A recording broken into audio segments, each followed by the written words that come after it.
This is Art Veneracion. I visited his farm to pick some black sapote. Sapote fruit is a tropical fruit that is high in fiber and can help promote digestions in our birds.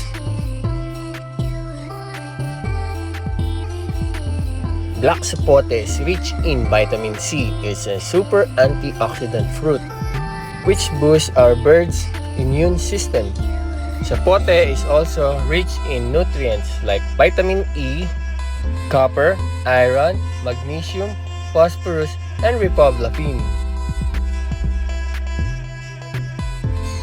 Having an access to farms like this gives the birds additional fruits for their diet.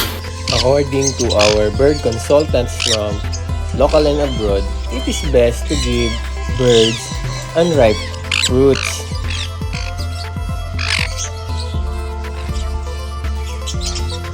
Please like and share this video so we can all learn together.